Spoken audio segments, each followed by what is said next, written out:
और इस बार फ्राइडे को तुम लोगों की डाउट क्लास है, जिसके जो भी डाउट है इकट्ठा करके लाओ, ठीक है? डिस्कशन करोगे पेपर की? जो भी डाउट है सब कर देंगे।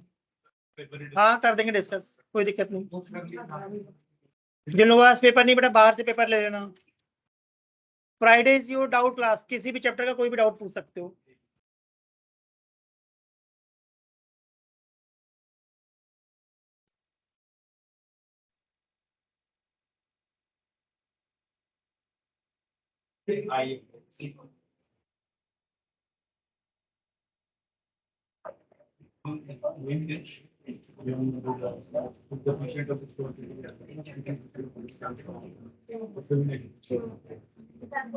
बेटा तुम लोग स्क्रीन शो हो रही है ना जो लोग ऑनलाइन है? यस सर हो रही है। बस बेटा बात खत्म करो, बात खत्म करो, ठीक है? टॉपिक का नाम मैंने क्या डाला है? Motion under gravity. अब पेन छोड़ दो, पहले सुनो मेरी बात को, पहले समझते हैं क्या पढ़ना चाह रहे, राइट? पहले मैं एक एग्जांपल देता हूँ, सुनना ठीक एग्जांपल है या नहीं। एक मैंने बॉल ली और इस बॉल को मैंने पूरी ताकत से वर्टिकल फेंक दिया, ठीक है? पूरी ताकत से फेंक दिया। सपोज इस बॉल को मैंने स्पीड दी 50 मीटर पर सेकंड। सपोज मुझे पता नहीं कि मैं कितना दे सकता हूँ, मैंने अज्यूम कर लिया मैंने पूरी ताकत से बॉल को फेंका। तो अगर ये बॉल ऊपर जाएगी तो इसकी स्पीड कम हो रही है या ज्यादा हो रही है? बताओ भाई। 50, 60, 70, 50, 40, 30। ये बात सबको समझ में आई? तो मैंने सिंपल शब्दों में लिख दिया स्पीड डिक्रीज हो रही है, ठीक बात है? तो 50, 40, 30 होते होते एक टाइम ऐसा आएगा कि स्पीड क्या हो जाएगी? ठीक बात बोली?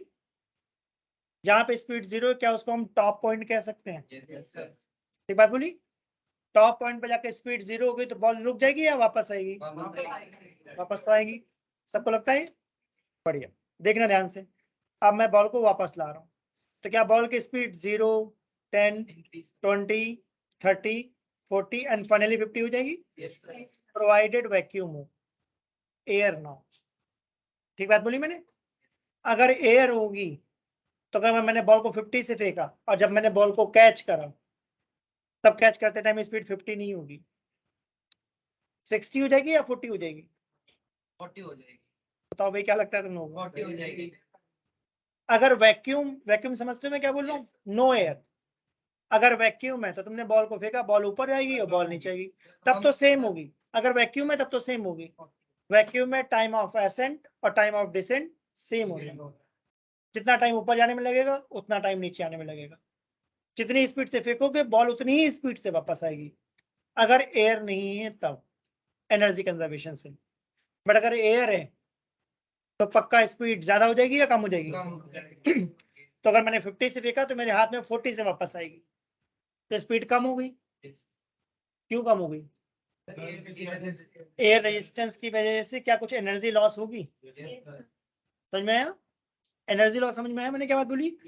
कि जब मैं बॉल को फेंकूंगा तो बॉल की जो काइनेटिक एनर्जी है वो एयर धीमे धीमे एब्जॉर्ब कर रही है हीट की फॉर्म में।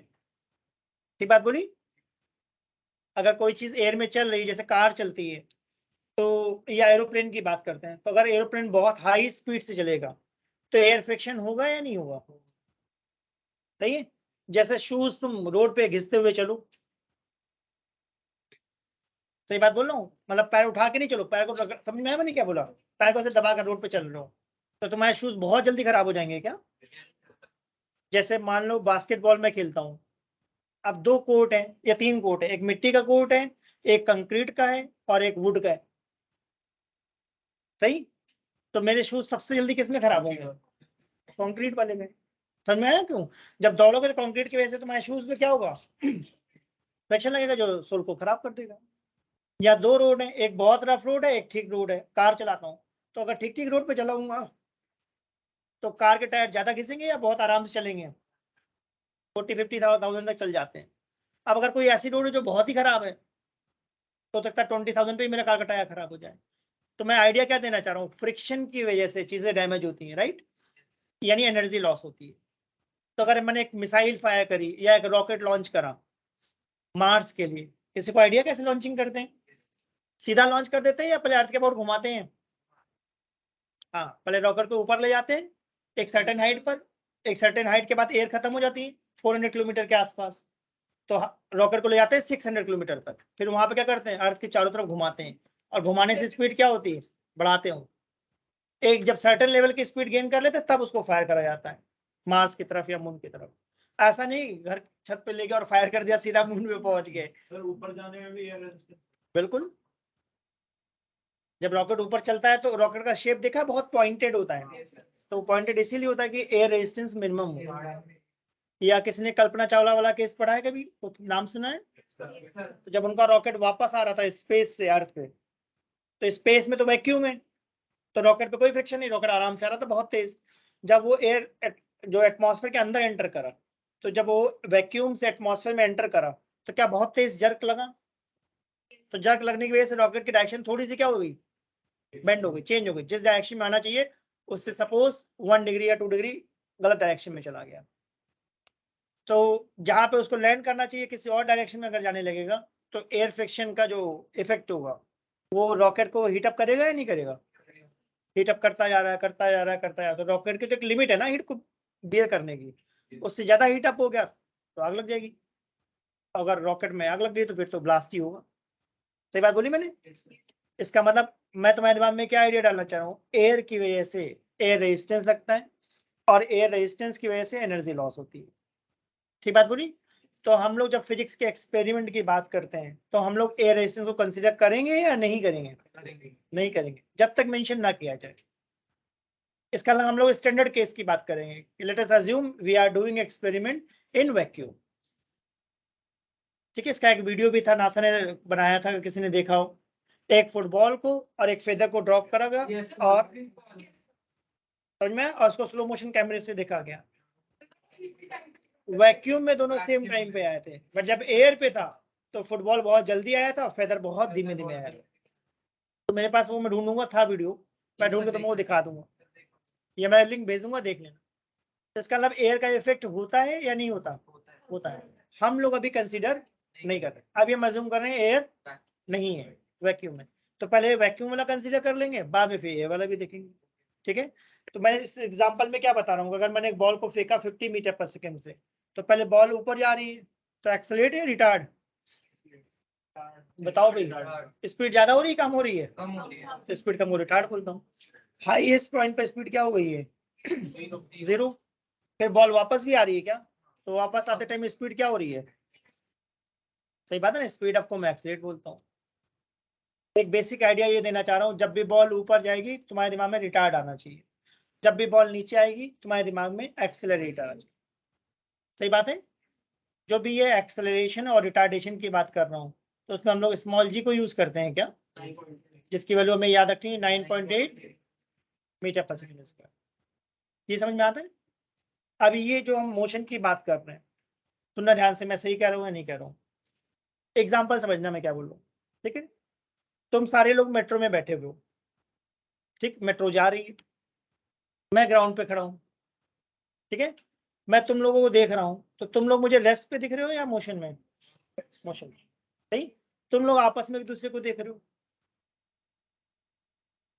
रेस्ट पे, सोच लो मेरी बात। ठीक है, तुम लोग मुझे देख रहे हो तो मोशन में देखूंगा मैं, अलोंग ट्रेन या अपोजिट टू ट्रेन? इसका बेस्ट एग्जांपल है, ट्रेन में अगर तुम लोग बैठे हो तो विंडो सीट पे बैठ के ग्राउंड को देखना, आई होप कई लोगों ने देखा भी होगा। तो जब तुम ग्राउंड को देखोगे तो ग्राउंड पे जो ग्रास है वो क्या दिखती है, पीछे भाग रही, पीछे भागते हुए दिखती है। या ट्रेन पे बैठा हूँ और पोल को देख रहा हूँ तो क्या लगा, पोल आया और चला गया, तो मोशन किसका दिखता है, पोल का। बट एक्चुअली पोल रेस्ट पे हम मूव कर रहे हैं। ठीक है, तो मैं दो टर्म बोलना चाह रहा हूँ, रेस्ट एंड मोशन, और ये टर्म रिलेटिव है। रिलेटिव का मेरा मतलब है किसी एक को वो चीज रेस्ट पे दिख रही है, वही चीज दूसरे को मोशन में दिख सकती है। मैंने इसका बेस्ट एग्जांपल दिया मेट्रो, तुम लोग मेट्रो में एक दूसरे को देखोगे तो क्या दिख रहा है, रेस्ट। मैं देखूंगा तो मैं तो मोशन बोलूंगा। सही है, तो एक एग्जांपल दे रहा हूँ, सोच के आंसर करना। मेट्रो ट्रांसपेरेंट होती है, तो इसका अंदर से बाहर, बाहर से अंदर साफ साफ दिखता है, राइट? ठीक, मैं प्लेटफॉर्म पे खड़ा हूँ, तुम्हारी मेट्रो खड़ी है अभी, ठीक, अब मेट्रो सपोज कांस्टेंट स्पीड से जाने लगी, तुमने अपनी पॉकेट से कॉइन निकाला और टॉस करा, देखता हूँ शायद मेरे पास होगा, ठीक है, अब सुनना मेरी बात को ध्यान से। मैंने एक कॉइन निकाल, तुम लोग मेट्रो में तुम में से किसी एक ने कॉइन निकाला और टॉस करा और हाथ वहीं रखा, तो कॉइन वापस हाथ में आएगा या नहीं आएगा? अगर मेट्रो कांस्टेंट वेलोसिटी से चल रही है तब।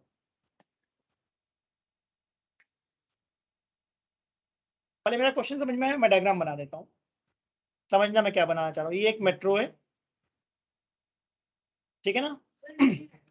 देखते हैं बेटा, देखते हैं। ऑब्जर्वर 2 दिख रहा है? ऑब्जर्वर 2 दिखा? ये मैं हूँ, कहाँ पे खड़ा हूँ?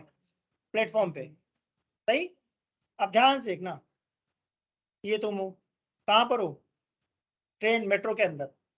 मैंने अज्यूम कर लिया कि भाई मेट्रो चल रही है कुछ स्पीड से, मान लो 10 किलोमीटर पर आवर के स्पीड से। नोटिस करना, स्पीड में कांस्टेंट ले रहा हूँ, मतलब मैं तीन बातों को डिस्टिंग्विश करना चाहता हूँ। रेस्ट क्या होता है, मोशन क्या होता है, और मोशन में भी दो टाइप के मोशन होते हैं, कांस्टेंट वेलोसिटी से एंड कांस्टेंट एक्सीलरेशन से। ठीक है, तो सबसे पहली बात मैंने बोला रेस्ट और मोशन कैसे टर्म है? रिलेटिव। इसका मतलब ये बिल्डिंग हमें कैसी दिख रही है? रेस्ट पे। अब कोई मून पे बैठ के देख रहा है टेलीस्कोप से इस बिल्डिंग को, क्या दिख रहा है उसे? उसे तो मोशन दिखेगा। सन से कोई देख रहा है अर्थ को, तो मोशन दिखेगा या नहीं दिखेगा? और हम देख रहे हैं इस बिल्डिंग को,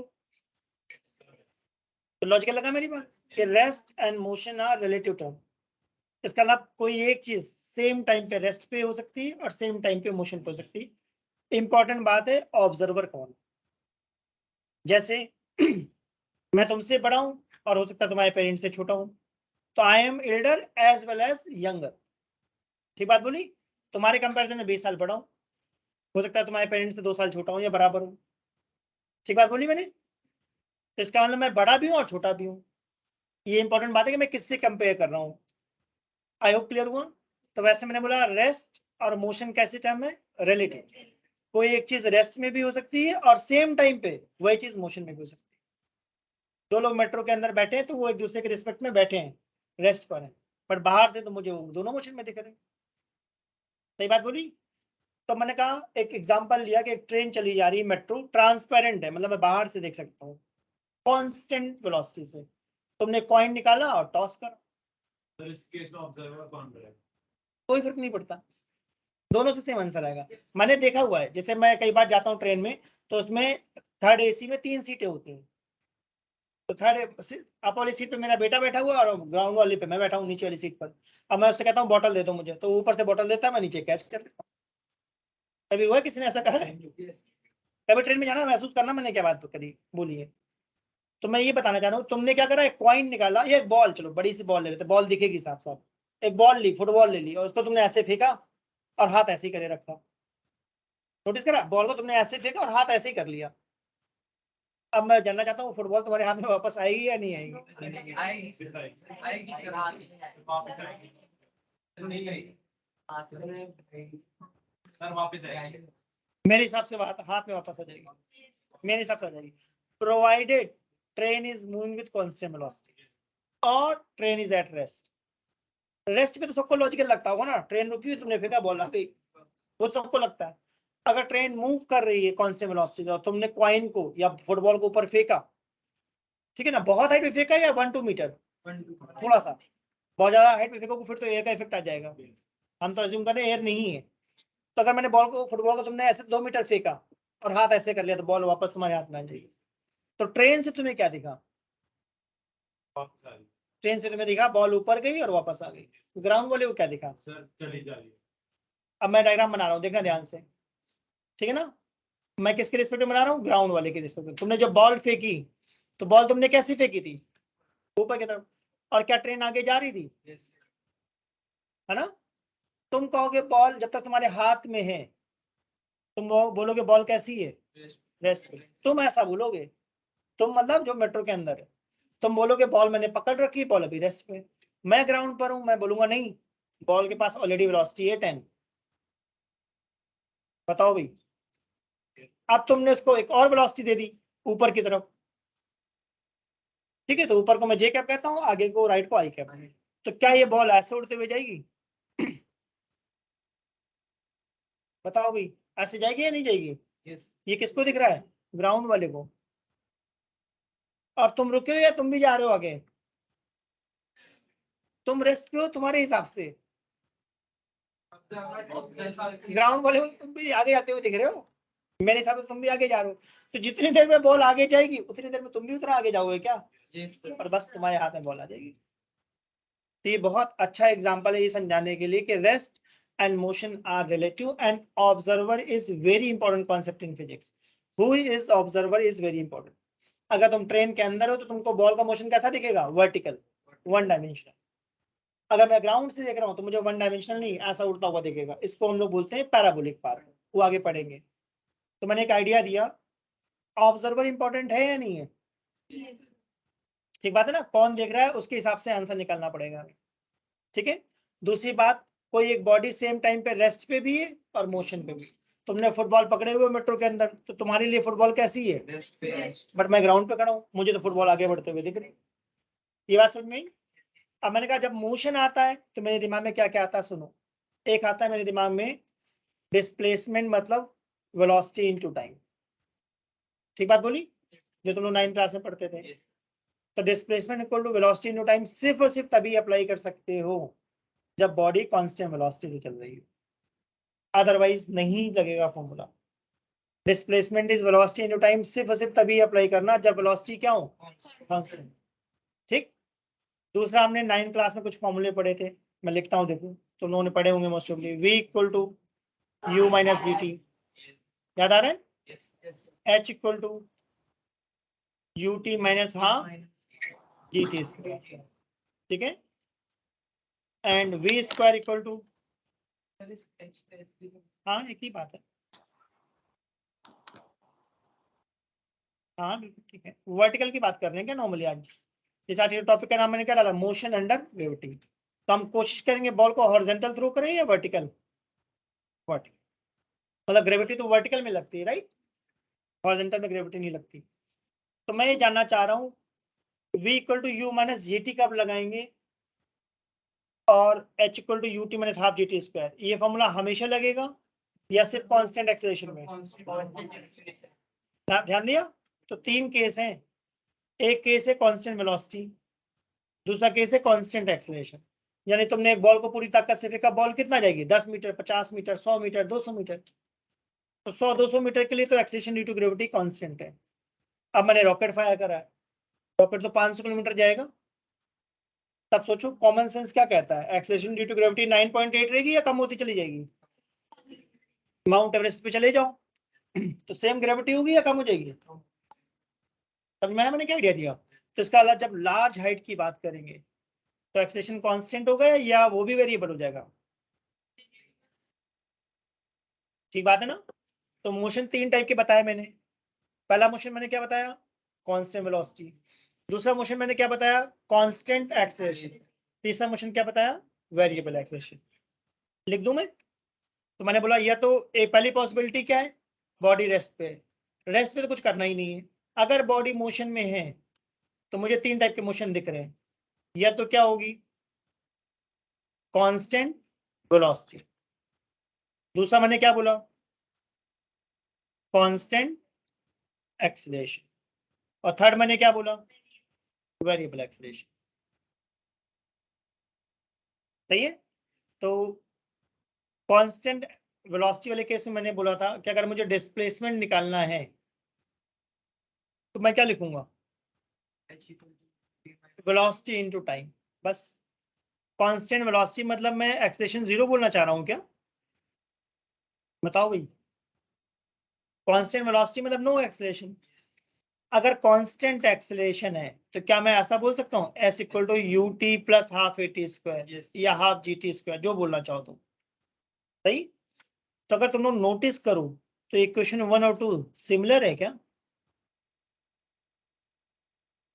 भाई इक्वेशन 2 में a 0 डाल दो। इक्वेशन 2 मैंने क्या लिखा है? s equal to u t plus half a t square. सही। अब इक्वेशन 1 मैंने कब लगाई है? जब एक्सेलरेशन क्या हो? तो सेकंड इक्वेशन में एक्सेलरेशन 0 डाल दो, क्या बन जाएगा? s equal to u t, ये तो ऊपर लिखा है मैंने। Displacement equal to velocity into time. ठीक बात है, अजीब है? तो बस मैं ये क्लैरिटी चाहता हूँ तुम्हारे थॉट में कि अगर कांस्टेंट वेलोसिटी है तो displacement equal to velocity into time लगाना है। अगर एक्सेलरेशन है, कांस्टेंट एक्सेलरेशन, तो s equal to u t plus half a t square लगाना है। कभी बाई चांस वेरिएबल एक्सेलरेशन आ जाए तो बस सिर्फ एक ही तरीका है, फिर तो मुझे लगाना पड़ेगा क्या, इंटीग्रेशन, जो मैंने अभी बताया नहीं तुम लोगों को कि कैसे बनाते हैं। वेरिएबल वेलोसिटी होती है, अगर एक्सेलरेशन है तो वेलोसिटी वेरिएबल होगी। तो फंडामेंटल बात, वेलोसिटी वेरिएबल है या एक्सेलरेशन वेरिएबल है? एक्सेलरेशन। एक्सेलरेशन से डिसाइड होगा क्या लगेगा। तो पहले इसको नोट करो फिर आगे बढ़ते हैं।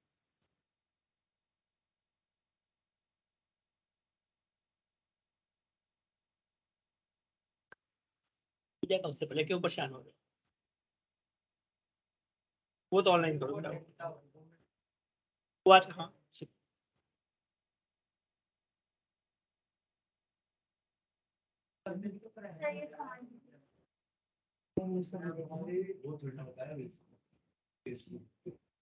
यहाँ पर मैंने बहुत ही इंपॉर्टेंट कॉन्सेप्ट क्या बताया, जो भी मैं आज बता रहा हूँ चैप्टर 3 का, ये सारा चैप्टर 4 में भी अप्लाई होगा, ध्यान रखना।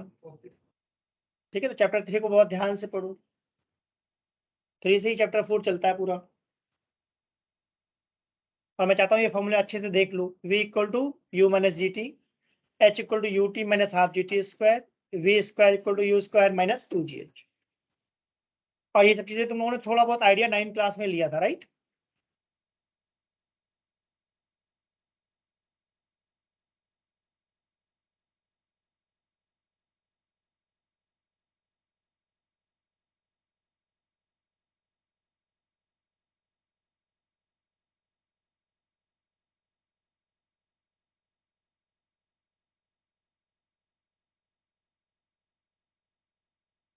अगर ये नोट होगा तो इस पर क्वेश्चन करवाऊं मैं। Yes sir. सबने कर लिया नोट?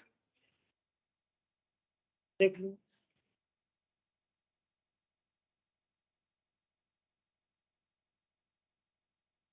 इक्वेशन 2 और 3 में डिफरेंस समझ में आया? अगर एक्सेलेरेशन कांस्टेंट है तब तो मैं सेकंड इक्वेशन पे जाऊंगा, अगर एक्सेलेरेशन वेरिएबल है तो तब सिर्फ और सिर्फ मैं इंटीग्रेशन लगाऊंगा और कुछ नहीं। इंटीग्रेशन और डिफरेंशिएशन भी कह सकते हो, इंटीग्रेशन और डिफरेंशिएशन।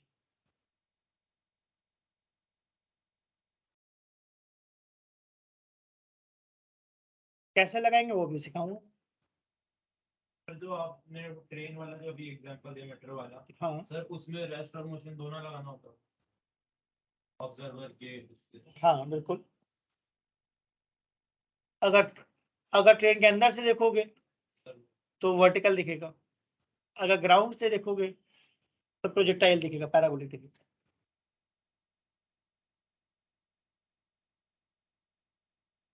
मतलब उस एग्जांपल से मैंने ये आइडिया दिया कि ऑब्जर्वर इंपॉर्टेंट है, कौन देख रहा है। और अभी जो मोशन में मैंने 3 बातें लिखी, इससे मैं ये तुम्हारे दिमाग में आइडिया डालना चाह रहा हूँ कि जब भी क्वेश्चन आए केयरफुली तुमको देखना है कि वेलोसिटी कांस्टेंट है या वेरिएबल है, एक्सेलरेशन कांस्टेंट है या वेरिएबल है। हो गया? चलो एक सिंपल क्वेश्चन करें जल्दी से। तो मैंने एक एग्जांपल से शुरुआत करी थी। देखो मैंने एग्जांपल में बॉल को कितनी वेलोसिटी से थ्रो करा था, 50 मीटर पर सेकेंड, सही ना? तो क्या ये बॉल ऊपर जाएगी? ठीक है, इनिशियली बॉल कहाँ थी? ग्राउंड पे। टॉप तक पहुंचने में कितना टाइम लगेगा? बताओ भाई। पहला क्वेश्चन मैंने पूछा, ग्राउंड से टॉप तक पहुंचने में बॉल को कितना टाइम लगेगा, मतलब टाइम ऑफ एसेंट पूछ रहा हूँ, ठीक है? लगाओ, देखो आइडिया आना चाहिए दिमाग में। T1 मैं जानना चाहता हूँ T1 की क्या वैल्यू है। सर 50/T1 नहीं, मतलब T0 to T1 का अच्छा पहले ये बताओ, ऐसा कोई फॉर्मूला बताया मैंने, v equal to u minus g t? तो मैंने अपने एग्जांपल में बहुत क्लियरली बोला था टॉप पॉइंट पे v क्या होगा, तो डाल दो v को 0। u कितना था? g कितना है? 9.8, ऑलमोस्ट मैंने 10 ले लिया है। तो T1 कितना आ गया, बताओ भाई। क्या 5 सेकंड आ रहा है? देख लो करके।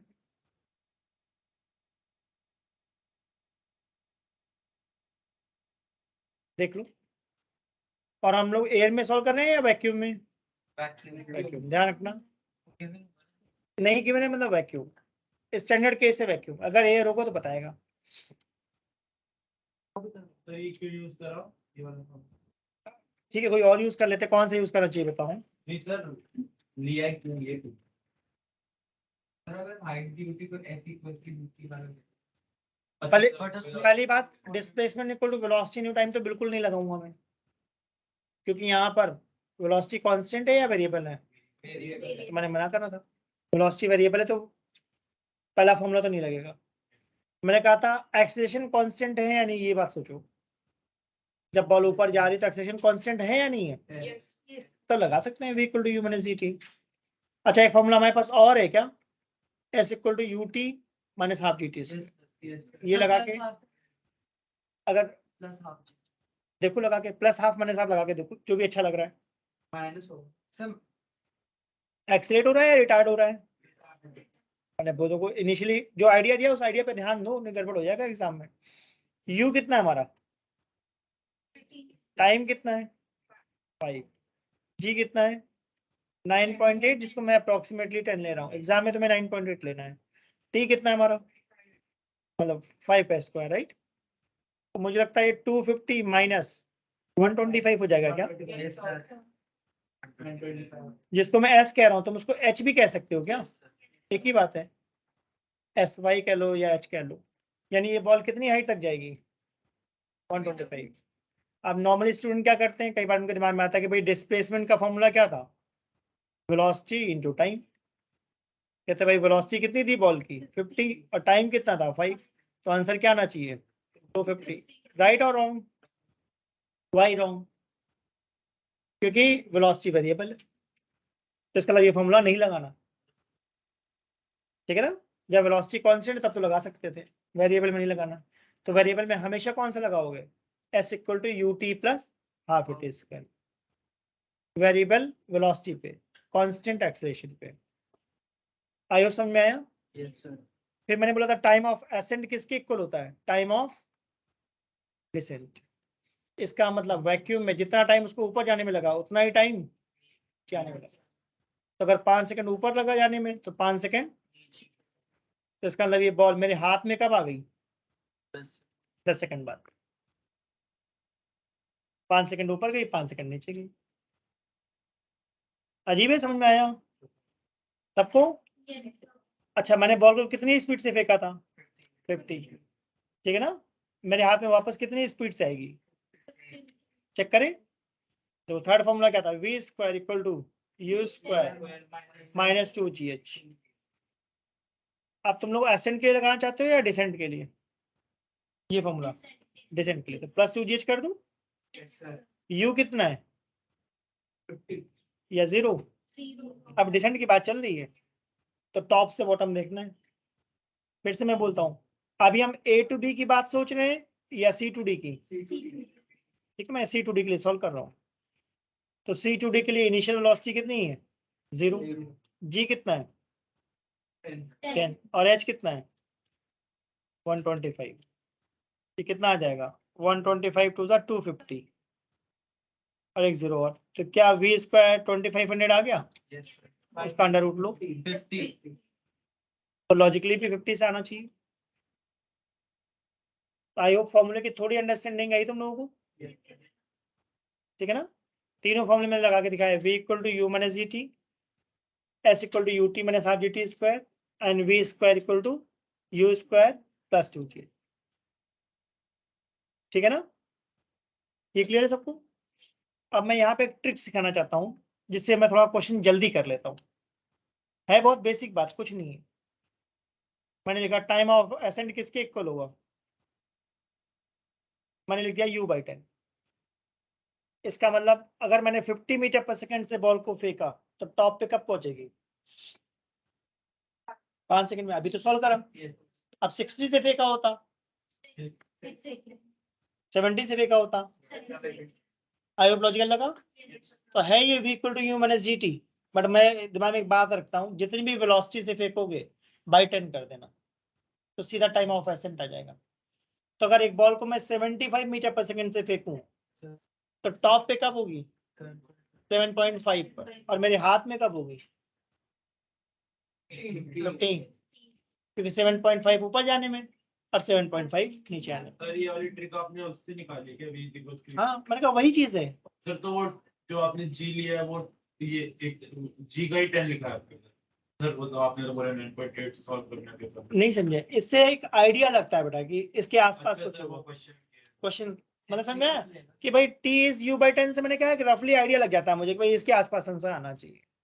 करना तुमको बेसिक्स है, ट्रिक का तो मतलब होता है हेल्प कि भाई ऑप्शन एलिमिनेट करने में कई बार हेल्प मिलती है। कई बार क्वेश्चन में बोल भी देगा जी इज दिस। अगर तुमको एग्जैक्ट आंसर लाना है तो मैंने बोला always use g equal to 9.8। तो मेरा काम है तुम लोगों को मैथमेटिकल पार्ट समझाना या फिजिक्स वाला पार्ट समझाना। फिजिक्स वाला पार्ट समझाना है मेरा। एक बार तुम मुझसे लॉजिक समझ जाओ बस फिर क्वेश्चंस करते जाओ, बनते जाएंगे क्वेश्चन। लॉजिक क्लियर होना चाहिए दिमाग में कि अगर एक बॉल को तुमने फेंका 40 मीटर पर सेकंड से तो ग्राउंड से टॉप तक में कितना टाइम लगेगा? रफली 4 सेकंड। और मेरे हाथ में दोबारा कब आ जाएगी? 8 सेकंड अप्रोक्सीमेटली। ठीक वर्ड यूज करा मैंने, अप्रोक्सीमेटली ऐसा होगा, एग्जैक्टली ऐसा नहीं होगा। तो ये बॉल मैंने कहाँ से फेंकी थी? ग्राउंड से। अब मैं फेंकूंगा बिल्डिंग से। अगर ये क्लियर हो तो अब बताऊं मैं। चलो दूसरा क्वेश्चन बनाते हैं।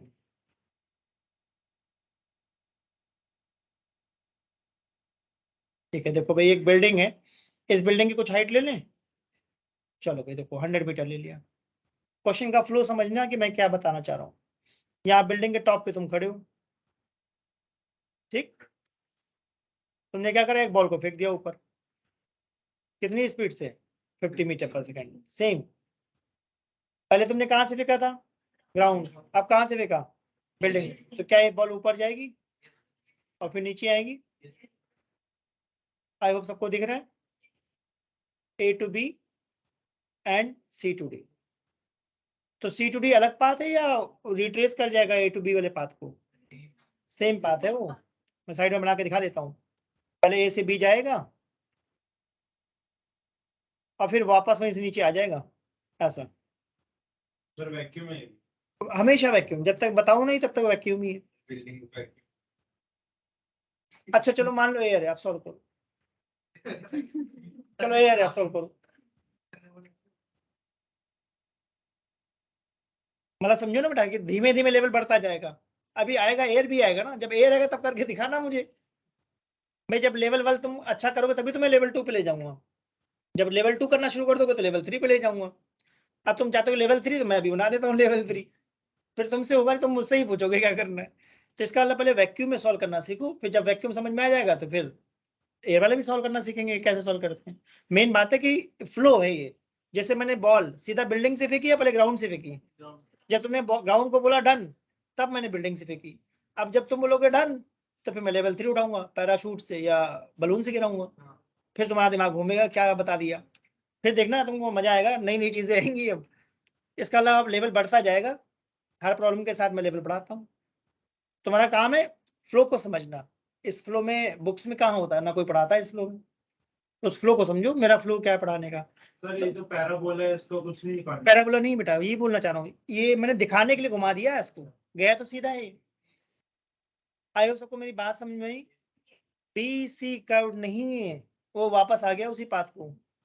मैंने तुम्हें समझाने के लिए अलग से बना दिया। बताता हूँ, पहले मैं जानना चाहता हूँ ए टू बी दिख रहा है सबको? कितना टाइम लगा ए टू बी? बढ़िया। अब देखो यहाँ नहीं लिखना पड़ा ना मुझे, आया समझ में? चलो भाई ए टू बी की हाइट कितनी है? या 125? 120 निकाल के बताओ। 120 ए टू बी की हाइट बताओ, 120 करके देख लो भाई। सर वो 50 इसकी क्या दे रखी है? स्पीड मीटर पर सेकंड। सेम क्वेश्चन है, सेम। मैंने बोला था बस ग्राउंड के बजाय मैंने बिल्डिंग से फेंक दिया। 125 आएगा, करके देखो, करके देखो। कल जैसे यस सर। फ्लो समझो, मैं तो सेम ही डेटा लेके सॉल्व करता रहूंगा।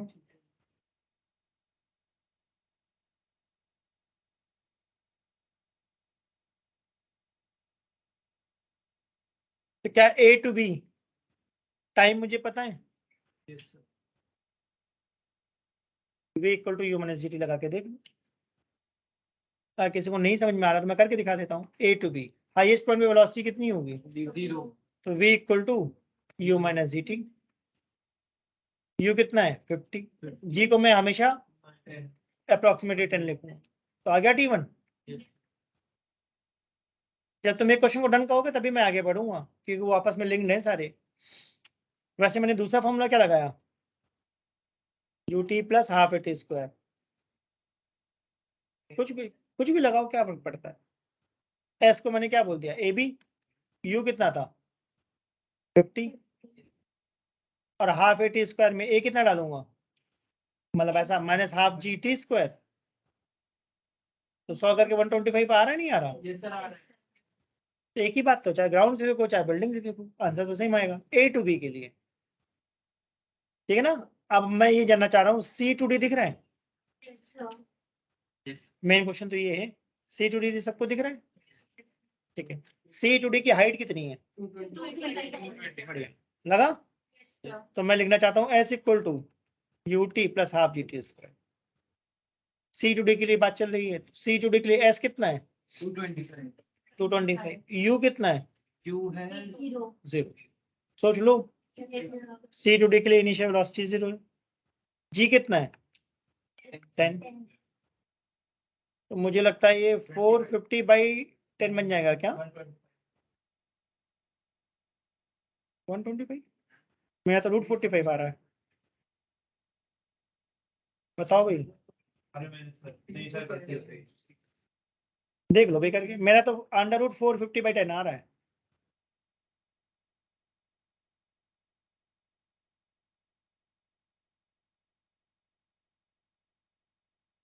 बताओ भाई तुम लोग कितना आ रहा है, 3√5 आ रहा नहीं आ रहा, 45 हाँ √45 वही कह रहा हूँ। तो अगर तुम मुझसे पूछते हो टोटल टाइम ऑफ फ्लाइट, इसका क्या मतलब हुआ, मतलब बॉल कितनी देर तक हवा में उड़ती रही, तो ऊपर कितने सेकंड तक गई थी 5, और नीचे कितने सेकंड तक आई, तो ये आ गया आंसर हमारा, सही है। बॉल ने कितना डिस्टेंस कवर करा, क्वेश्चन में टोटल टाइम ऑफ फ्लाइट आ गया। अब सारी बातें पूछूंगा, जैसे मैं कोई चीज पूछू ना तो सुना करो बेटा ध्यान से, मैं तो सोच के ही पूछता हूँ ना, ऐसा थोड़ी कुछ भी बोल दिया। तो ध्यान सुनो, मैंने क्या पूछा, मैंने पूछा total distance travel by ball, क्या लिखूं टोटल डिस्टेंस, अगर डिस्टेंस वर्ड यूज करा है मैंने, तो ऊपर कितना गया था और नीचे कितना आया था, ठीक है ना।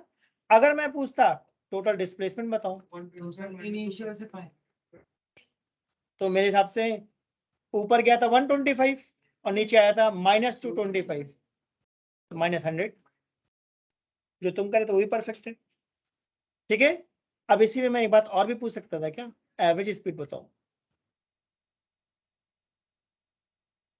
तो एवरेज स्पीड होता है total distance upon total time, कितना टोटल डिस्टेंस था 225 350 लग रहा है मुझे तो, 350 बाय 350/5 प्लस 3/5, ध्यान से देखो 11 12 में तो माइंड गेम है, फिजिक्स में ध्यान से देखते जाओ। अगर मैंने पूछा एवरेज वेलोसिटी, टोटल डिस्प्लेसमेंट तो कितना डिस्प्लेसमेंट था माइनस अपॉन टाइम कितना था, बस नोट कर लो। तभी मैंने बॉल कहाँ से फेंकी थी, बिल्डिंग से, अब फेंकेंगे बलून से, इसमें एक तुम बात करें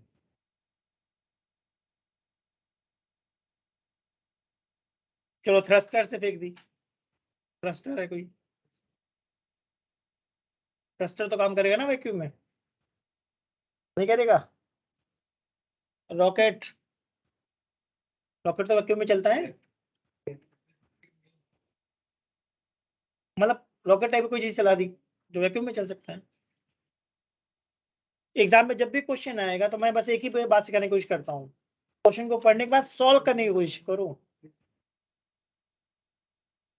एग्जाम में तो क्वेश्चन बनाने वाले को बस एक ही बात लिखना है, late us assume a rocket is moving in vacuum, बात खत्म, बाकी बना देगा वो। तो एग्जाम में हमेशा एक ही इंटेंशन होनी चाहिए, क्वेश्चन को समझो अच्छे से और सॉल्व करो। सॉल्व करना कमाल की बात है ना, क्वेश्चन को असेंबलिंग जिसको मैं बोलता हूँ, और वो तो आती है कोशिश करने से। मतलब गलत हो तो घबराना नहीं चाहिए, क्वेश्चन गलत हो रहा है कोई बात, 10 20 50 क्वेश्चन गलत करो कोई दिक्कत नहीं, गलत करोगे तो मैं हमेशा गुड बोलता हूँ, सही करने पे very good. Average velocity equal to total displacement, और जिसके मन में जो डाउट है बोला करो मुझे, total displacement upon total time, और एवरेज स्पीड का formula total distance upon total time.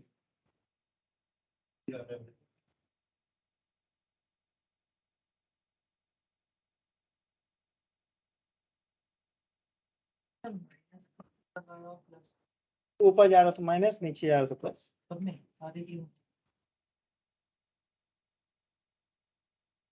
सबका नोट हो गए? और कॉन्सेप्ट को सीखो, मैं बार बार बोलता हूँ, क्या ये क्वेश्चन किसी बुक का है? ये तो मैंने अभी तो सामने बनाया अपने मन से, इसका अलग कॉन्सेप्ट सीखो, कॉन्सेप्ट सीखोगे तो क्वेश्चन बन जाएंगे एग्जाम में, ठीक है? तो ये मत सोचना कि बुक का क्वेश्चन एग्जाम में मिलेगा, एग्जाम में तो कुछ भी मिलता है, कुछ भी आता है, कहीं भी कुछ भी पूछ लेते हैं, कॉन्सेप्ट होगा तभी बना पाओगे।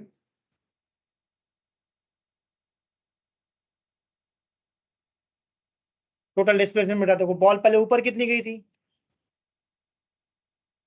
125 A to B, very good. C to D कितना आई थी? और वो प्लस में होगा या माइनस में? नीचे वाले को माइनस कहते हैं, तो देखो मैंने नीचे लिखा है क्या, टोटल डिस्प्लेसमेंट दिख रहा है?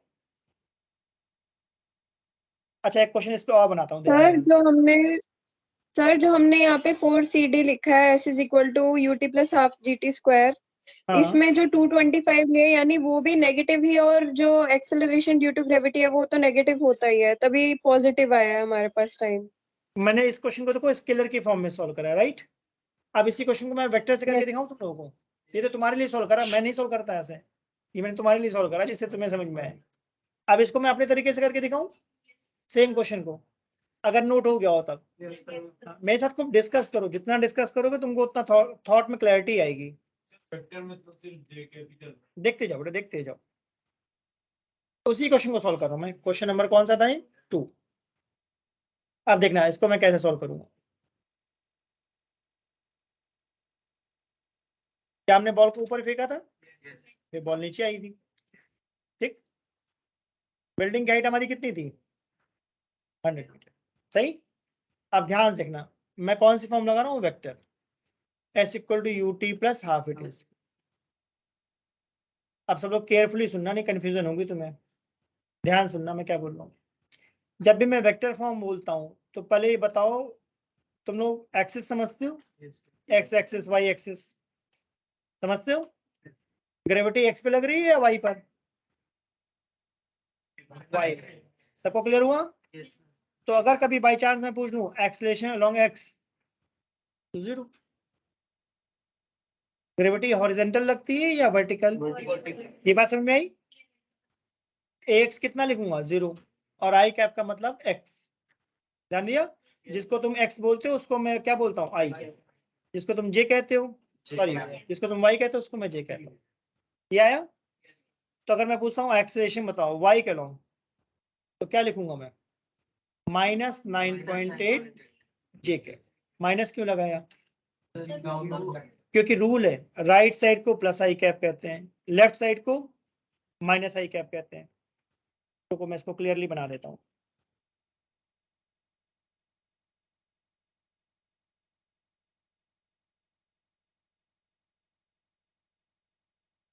देखना ध्यान से मैं क्या समझाना चाह रहा हूँ।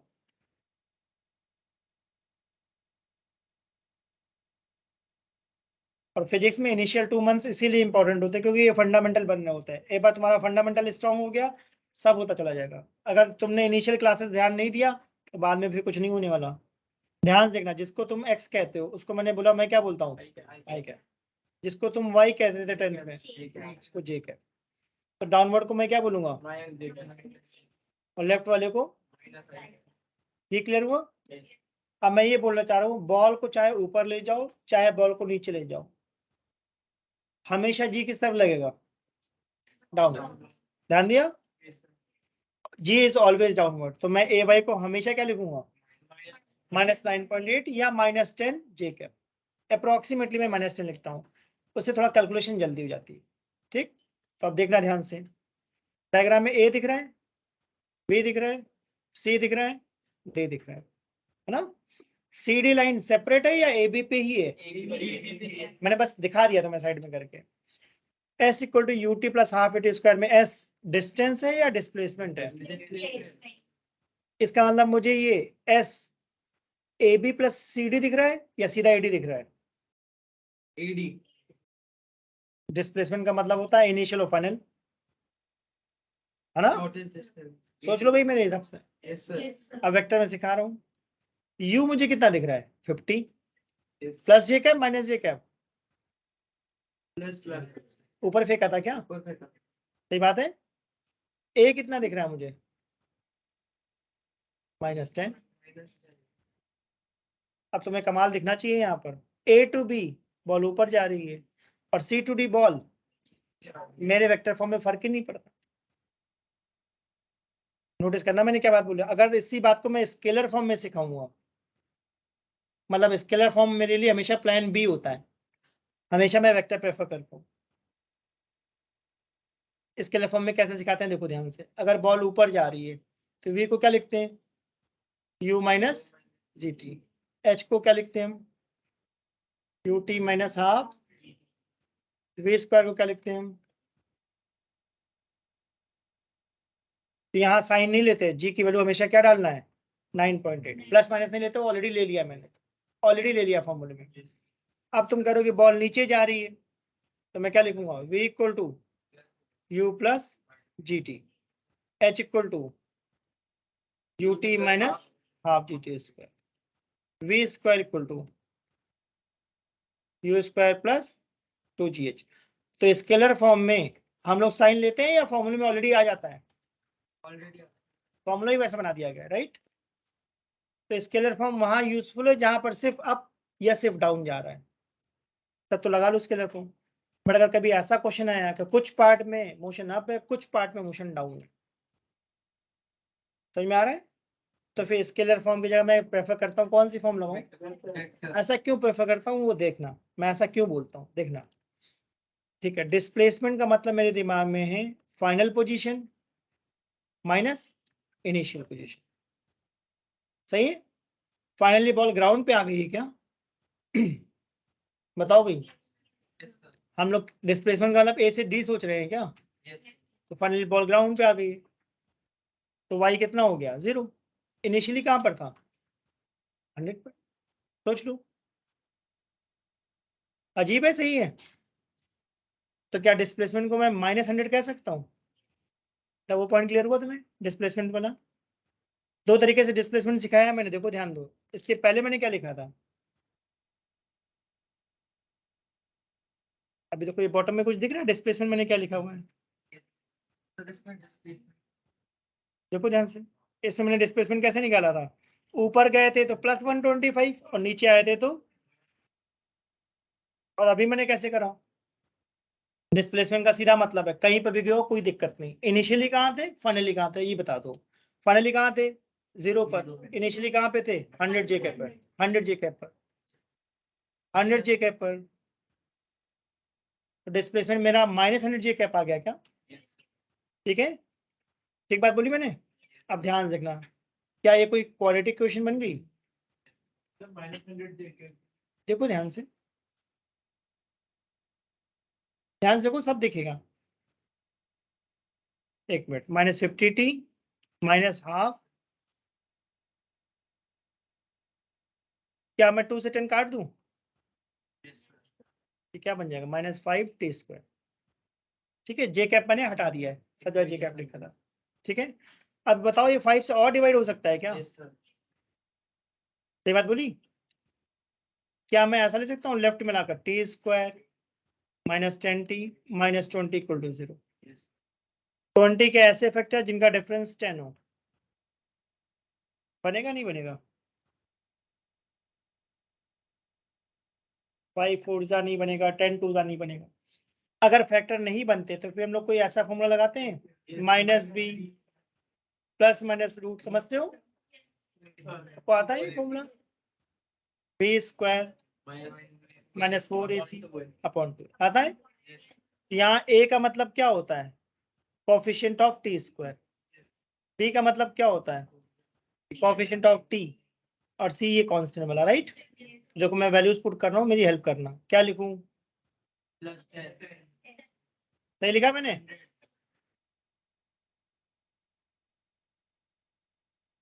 बताओ भाई,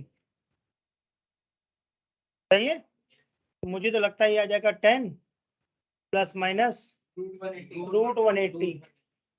रूट 180 को मैं क्या कर सकता हूँ, रूट 180 बनेगा, राइट। तो उसके मैं फैक्टर बना रहा हूँ, एक मिनट सोचने देना मुझे। 6 रूट 5, सही ना। अब 2 से डिवाइड कर दिया, तो क्या ये 5 प्लस 3 रूट 5 आया है? चेक करो भाई, इसके पहले कितना आंसर आया था, यस सर सेम है। ठीक है ना। तो नोट कर लो भी, सेम क्वेश्चन को मैंने स्केलर से भी करके दिखाया, वेक्टर से भी करके दिखाया। जिसको जो तरीका अच्छा लगे वो फॉलो कर लो। अगर मुझसे पूछोगे तो मैं हमेशा वेक्टर को प्रेफर करता हूँ। बट जब डिस्टेंस दे रखी है तो वेक्टर में कहाँ दे रखी थी, तो अगर क्वेश्चन में डिस्टेंस पूछे तो आज से सारे क्वेश्चन तुम स्केलर में सोल्व करना, फिर तुम्हें दिखेगा ना मैं ऐसा क्यों बोल रहा हूँ। जब सारे क्वेश्चन स्केलर में सोल्व करोगे फिर दिखेगा कि मैं ऐसा क्यों बोल रहा हूँ।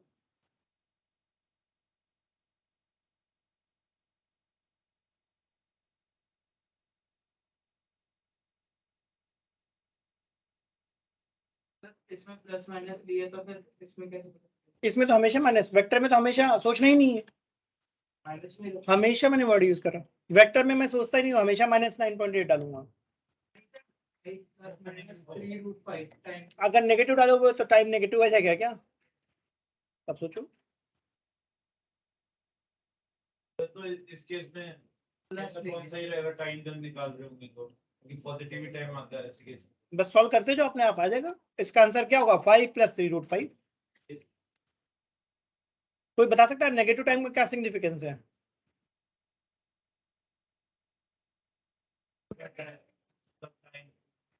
5 माइनस 3 रूट 5 का मतलब है इतने टाइम पहले भी बॉल ग्राउंड पे थी। अगर वैसे ही पैटर्न चलता रहता, समझ में आया मेरी बात? मैं फिर से बोलता हूं, अगर ये पैटर्न ए से पहले भी चल रहा होता तो मान लो पॉइंट ई दिख रहा है सबको, ई तो उस पॉइंट पे भी होती है उतने टाइम पहले। नेगेटिव का मतलब है अगर ये बॉल बिल्डिंग से तुमने फेंकी तो ए बी सी डी को फॉलो करी, है ना। अगर बॉल तुमने ई से थ्रो करी होती, ई ए बी सी डी, तो ए से कुछ सेकंड पहले बॉल ग्राउंड पे तो थी। समझो मेरी बात को। अगर वो दो आंसर। बट बट हम जो क्वेश्चन सॉल्व कर रहे हैं ए टू ई वाला पार्ट सॉल्व कर रहे थे या नहीं कर रहे थे? ए टू ई वाला पार्ट सॉल्व नहीं कर रहे थे ना, हम तो ए बी सी डी को सॉल्व कर रहे थे। तो कभी टाइम नेगेटिव आ जाए इसका मतलब मैं प्रीवियस स्टेज की बात कर रहा हूं, अगर पैटर्न सेम रहता तब। 2 4 6 तो पैटर्न कह रहा अगला क्या आएगा 8, और 2 के पहले क्या रहा होगा 0 -2 -4। सर ऐसे क्वेश्चन आते हैं एग्जाम में बहुत बढ़िया क्वेश्चन बना के देते हैं, फालतू छाप क्वेश्चन कभी नहीं देंगे, बढ़िया क्वेश्चन एकदम लॉजिकल क्वेश्चन देंगे, लॉजिकल। जैसे आज की क्लास में बहुत ही इंपॉर्टेंट बात मैंने बोली, time of ascent equal to time of descent. Highest point पे वेलोसिटी 0 होगी। ए हमेशा 9.8 लेना है, मैं अप्रोक्सीमेटली 10 लेता हूँ जल्दी करने के लिए, बट अगर एग्जाम की बात करोगे तो हमेशा 9.8 लेना है। वेक्टर में कांस्टेंट वेलोसिटी में डिस्प्लेसमेंट वेलोसिटी इनटू टाइम। हाँ,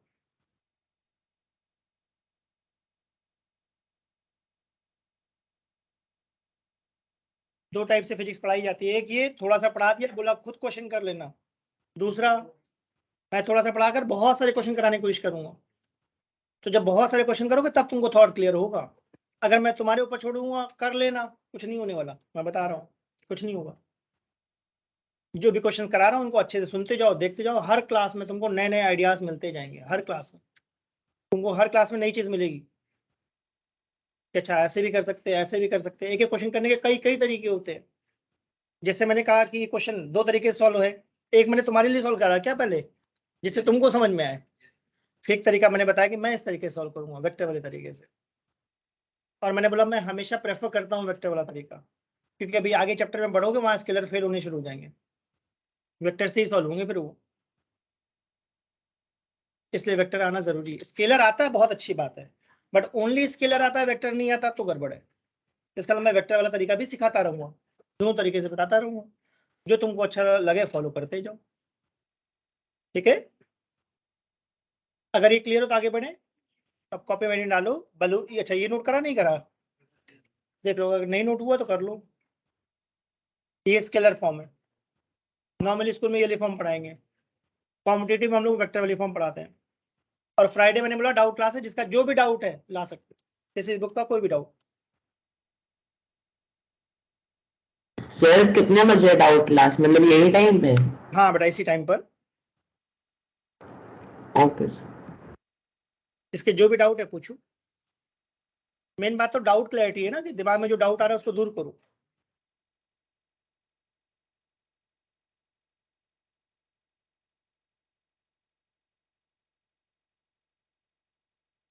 सर पूरा वेक्टर पूछ सकते हैं ना उसमें?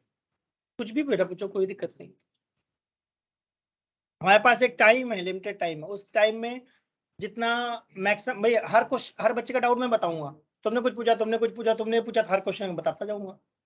अब ऐसा नहीं कि सर ये 50 क्वेश्चन वेक्टर्स के ये करके दिखा दो, फिर तो बाकी बच्चे बैठे रह जाएंगे, है ना। जेन्युइनली जो हो सकता है बेटा, तो देखो थोड़ी तुम मेरी मदद करो, थोड़ी मैं तुम्हारी मदद करूंगा। सर कितने कितने हाँ उसी डाउट क्लास का मतलब ये है कि भाई डाउट पूछते जाओ, नहीं होगा तो फिर बीच में डाउट क्लास लगा लेंगे।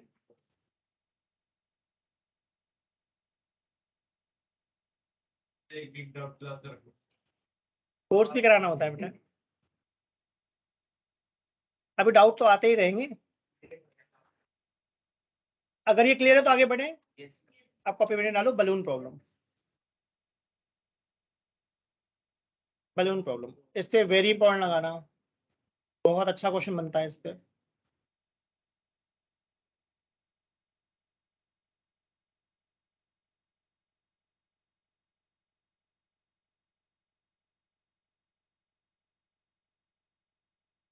देखना ध्यान से, कॉन्सेप्ट इंपॉर्टेंट है, क्वेश्चन नहीं। कॉन्सेप्ट की सिखाना क्या चाह रहा हूँ, उससे पहले मैं एक एग्जांपल जानना चाहता हूँ, तुम लोगों के दिमाग में क्या आ रहा है। मैं कुछ पूछूंगा, सुनना ध्यान से। एक फाइटर प्लेन चला जा रहा है 1000 किलोमीटर पर आवर की स्पीड से। सुनना मेरी बात को ध्यान से कि मैं क्या जानना चाहता हूँ। ठीक है, एक फाइटर प्लेन चला जा रहा है 1000 किलोमीटर पर आवर की स्पीड से। या मैं तुम लोगों को एक एग्जांपल देता हूँ। मैंने एक मूवी देखी थी बहुत पहले, पर्ल हार्बर। उसमें एक बहुत अच्छी सीन देखी थी। या तुम में से किसी ने देखी हो रैम्बो वगैरह की सीरीज, तो मैंने उस मूवी में एक सीन देखी थी कि उसमें क्या होता है, जो अमेरिका का पर्ल हार्बर है उस पर जापानीज अटैक करते हैं। तो उसमें क्या होता है, एक सोल्जर के पास गन होती है और फाइटर प्लेन जा रहा होता है, उस पर फायर करता है। तो फाइटर प्लेन धीमे उड़ते हैं बहुत तेज, तो जब तक बुलेट वहां पहुंचती है तब तक तो प्लेन निकल जाता है। सुनना मेरी बात को, सुनना बेटा, एग्जाम्पल समझा करो। मैं बता रहा हूँ तो कोई रीजन होगा, फालतू बात थोड़ी नहीं बताऊंगा। जिससे तुमको फायदा मिले वही बात बोलूंगा मैं। तो पहली बार जब सोल्जर फायर करता है, तो जब तक बुलेट पहुंचती है तब तक तो प्लेन निकल जाता है। प्लेन फायरिंग करके बम फेंक कर फिर घूम कर वापस आता है। तो अब सुनना ध्यान से, उस मूवी में मैंने क्या सीन में देखा, जब प्लेन दूर होता है तभी से वो फायरिंग करना शुरू कर देता है। प्लेन वहां पर है, फायरिंग इधर चल रही है। समझ में आया, बड़े अजीब लगता है। फिर मुझे उसका लॉजिक समझ में आया। आई होप समझ में आया सबको मैंने क्या बोला, है ना, कि प्लेन उधर है लेफ्ट में और फायरिंग मैं सामने कर रहा हूँ। क्यों कर रहा हूँ, क्योंकि प्लेन वो आगे जाएगा ना, जितनी देर में बुलेट आगे जाएगी उतनी देर में प्लेन भी वहां पहुंच जाएगा। हिट कर दिया। आई होप सबको मेरी बात का लॉजिक समझ में आया। ठीक है, एक बहुत अच्छा एग्जाम्पल था। दूसरा एग्जाम्पल, फॉर्मूला 1 रेस हुई थी यहाँ पर एक बार 2012-13 के आसपास, मुझे याद नहीं कौन सा ईयर था। तो उसमें क्या करा, सुनना ध्यान से, सुनो तो ध्यान से। काम की बात पे ध्यान दो, जो मैं समझाना चाह रहा हूँ। काम की बात ये कि जो फॉर्मूला 1 की कार होती है बहुत तेज चलती है क्या। तो मैंने कहा लॉबी इसकी फोटो ले लेते हैं। कैमरा खोला, स्विच बटन दबाया, जब तक दबाया तब तक तो कार निकल गई।